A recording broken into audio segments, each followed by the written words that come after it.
Hi everyone! Welcome to Mystic Queen PH at ito ay isa na namang collective love reading. So anytime na mapanood nyo to, as long as makaka-resonate kayo, this reading is for you. Kasi timeless reading rin to. So if you are interested in private readings, meron tayong link sa description at sa pinned comment. Paki-check nyo na lang. Okay. So let's see. Energy check-in. You and your person, what's going on in this connection? Energy check. Okay, so tingnan natin yung mga stronger signs for this reading para kanino ito as your confirmation na rin. Okay, Virgo, Sun, Moon, Rising, Venus. Scorpio, Sun, Moon, Rising, Venus. And Libra, Sun, Moon, Rising, Venus. So Virgo, Scorpio, Libra. Oh, water sign, air sign, at saka earth sign. But of course, can be any sign as long as makaka-resonate kayo. Okay? So, tinan natin ang recent past energy. What's the recent past ng connection, ng collective? What is the recent past ng collective? 3 of coins. 7 of cups. Okay. Ace of coins. Parang meron ditong bigla na lang nag-iba ng plano. So, pwedeng may plano kayo to get married or to buy some properties. But anything na pinagplanuhan nyo before together, biglang nagbago yung isip. Oo. Na siguro, marami siyang kinoconsider sa mga decision niya. Pwedeng hindi pa pala siya sure, hindi pa siya sigurado, hindi pa siya ready. Recent past. Blonde female. So you may be dealing with a person na blonde yung hair o kaya naman foreigner. I feel like this person is medyo, alam mo yung hindi siya ganun ka goal-oriented person, no? Oh, beauty queen. Children. Medyo may pagka-inosente. Siguro, some of you are dealing with a person na may pagka-immature pa, no? Pabago-bago ang isip. Okay? Can be any gender. It doesn't matter kasi energies lang yung tinitingnan natin dito. So, I think itong person na to, or pwedeng pareho kayo, no? Can be reversal din yung roles na pwedeng yung person mo, may mga plano siya para sa'yo, may plano ka rin for the two of you, pero pwedeng nagbago yung isip mo. Bakit? Ba't may nagbago ang isip? O, tingnan natin yung current energies. Meron dito kasi na confused na eh. Okay. What is the current situation of this connection? Current situation. Oh, diba? The moon. The moon is about emotions, uncertainty. Okay. 9 of cups. A hollow feeling. Oh. Oh my God. Okay. The moon, it's in reverse. So, nakalagay dito, mental clarity. So, yung mga bagay na unsure, no? Maliwanag na kung ano yung gusto nung isa sa inyo. 9 of Cups in reverse, parang siguro over time, merong na-realize kayo sa isa't isa na hindi pa pala kayo sigurado. Lalo na kung meron kayong nakikitang red flag sa person na to, or meron siya nakikitang red flag sa'yo, can be reversal, okay? Just take however resonates with you. But I feel like, meron siyang expectations, no? Meron kayong expectations sa isa't isa, tapos nung una, kaya niyong ibigay yung expectations ninyo, hanggang dumating sa point na yung parang tapos na kayo dun sa phase na putting your best feet forward na 'di ba sa mga relationships pag bago pa lang talagang bigay todo, ang bait, talagang maalaga pa, but habang tumatagal, hindi na nagiging consistent. Okay? Merong unhealthy patterns dito. So, pwedeng meron kayong natutuklasan with your person na something na hindi aligned, hindi in alignment, no? Hindi aligned sa gusto ninyo sa buhay.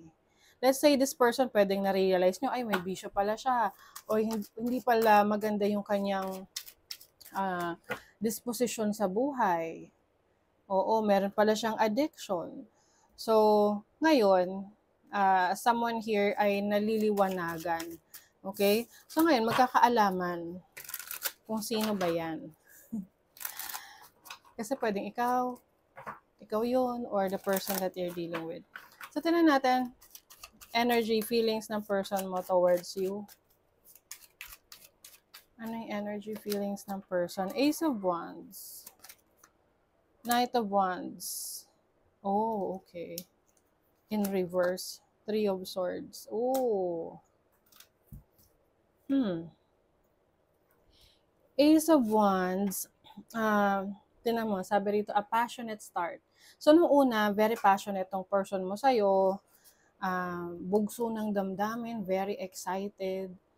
Kaya lang, nung tumagal, no, with the Knight of Wands, unti-unti, kumbaga parang, apoy, no, malakas yung apoy nung una, habang tumatagal, humihina siya. With the Three of Swords, pwedeng kayo ay nagkaroon ng separation in the past, or disappointed siya sa'yo. I don't know why, no? Pero I think, ito yung tipong trinay ninyong ayusin, or trinay niyang ayusin. But I feel like this person ay, somehow, meron na siyang, baka may iba na siyang plano, baka siya yung nagbago ang isip. Oo. Let's see your feelings. Ano yung feelings ng collective person that they are dealing with? So, like what I always tell you, pwedeng reversal ang roles, okay? Ano yung energy ng collective? Page of Coins. Queen of Wands. Nine of Cups. Okay. So, yung iba sa inyo, maaring kayo yung mas gusto nyong subukan ulit itong relationship na to na ipaglaban. Maaring meron na kayong anak, or meron na kayong mahaba na yung pinagsamahan nyo together. Kaya lang it seems na itong person na to, parang ang feeling mo sa kanya, wala nang definite na plano for the future. Pwedeng hindi na siya nagsishare ng mga gusto niyong mangyari sa relationship ninyo. Kung kayo ay hindi pa kasal, maaring dati na pag-uusapan niyo yung marriage plans ninyo, ngayon hindi na. But I feel like you still have feelings for this person. Andun pa rin yung passion mo towards your person. Ano yung inyong mutual feelings? Ano yung mutual feelings ng collective at ng kanilang person? Mutual feelings. 3 of Coins, 6 of Coins, 3 of Cups. Oh, I think, pwede naman tong maayos pa, no? As long as, kailangan merong ibang tao na na tumulong. Oo. Like, someone na may concern sa relationship ninyo para pag-usapan kung ano yung pagkukulang ng isa, parang kumbaga may mediator, may papagitna sa inyo. And I think, gusto nyo pareho na maging in alignment kayo sa mga plano ng bawat isa. Kaya lang kasi may times na meron siyang gusto, ikaw ayaw mo nun, 'di ba? So, siguro doon nagkakaroon ng conflict.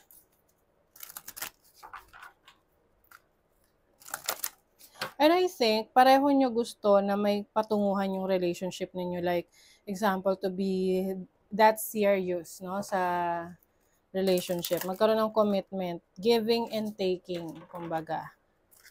Equality, may balance. Ooh, gusto nyo na rin magsama together. Pwedeng you are dealing with a person na older. So, meron ditong age difference. Malaking age gap. Toxic story, new opportunities. Okay. I feel like, itong relationship ninyo, gusto pa ninyo na ayusin. Maaring gusto nyo pang ang tawag dyan? Pagsumikapan kayong dalawa na ayusin ito. Ano ba yung nagiging challenge nyo sa connection na to? Feeling ko kasi nagkaroon na kayo ng problema before. Yung iba, naghiwalay na before, tapos nagkabalikan. Tapos ito na naman yung same problem. Ano yung challenge sa connection? Relationship ng collective. Ano yung challenge? Queen of Swords. Okay. Minsan kasi hindi kayo nag-o-open up sa isa't isa.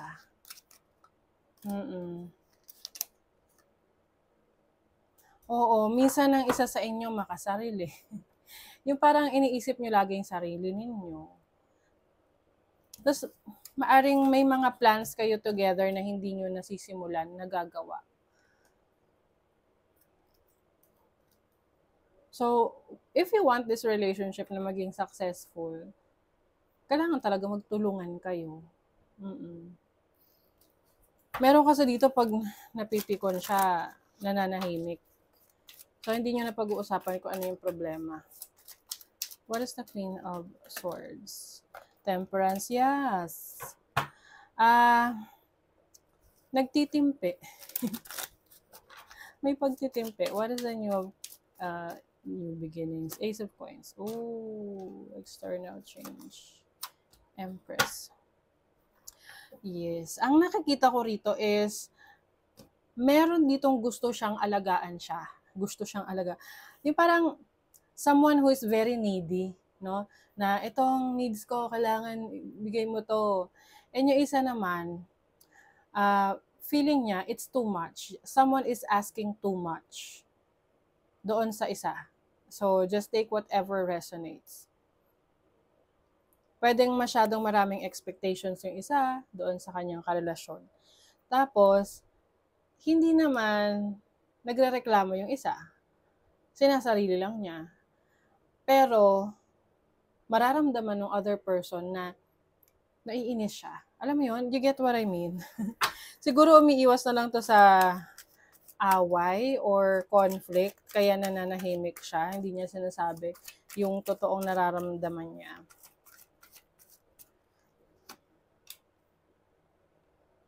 Yeah. I feel like meron ditong kailangang magbago sa dynamic ng relationship ninyo. You really need to take care of each other. Kasi kung one-way street lang to, yung tipong isa lang yung mas umiintindi, isa lang yung nag-a-adjust, isa lang yung, 'di ba?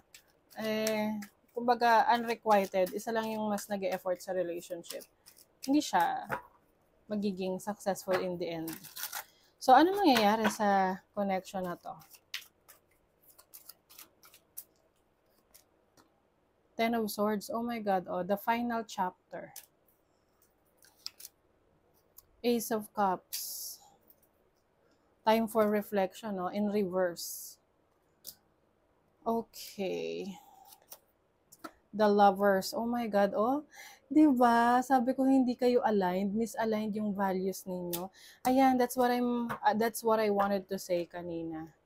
Yung values ninyo pareho magkaiba na. Yung expectations nyo rin magkaiba na. So, eto of course, these are just general reading. But, maaring mauwi to sa paghihiwalay. Ayan, someone is still confused. Para kasi hindi balance yung relationship ninyo, no? Meron kasi rito nagsistay, sinusubukan niyang magpakatatag dito sa relationship na to. Kaya lang yung isa, parang masyadong self-centered, no? Or insensitive. Mm-mm. But I feel like this relationship might end. And dun nyo lang marirealize na kung ano yung naging pagkukulang at pagkakamali ninyo sa isa't isa. Yung iba sa inyo long distance relationship. Ako, baka may nangingialam pa, nakikisawsaw o open relationship. No commitment. Baka mauwi kasi kayo sa no commitment relationship na um, magkahiwalay kayo pero you are still trying to work on it pero wala kayong dapat asahan sa isa't isa. Ang pangit nun. Okay? So, pwedeng merong nakikisawsaw sa relationship nyo, nakikigulo, ganyan. Kaloka. So, yeah, of course, nasa sa inyo pa rin yan kung kayo ay magpapatuloy sa connection na to. But if you feel na ikaw tong taong may pagkukulang dun sa person mo, then you have to talk, no? Kailangan yung pag-usapan, heart to heart. Oo, but kung yung person mo, siya yung tipong sa tingin mo may pagkukulang sa'yo, ganun din yung naman ang kailangan mong gawin. Kasi kung didibdibin mo lang yan, galit na galit ka na or nainis ka na dun sa person mo, pero yung person mo hindi alam. Kasi pwedeng insensitive siya eh. Okay?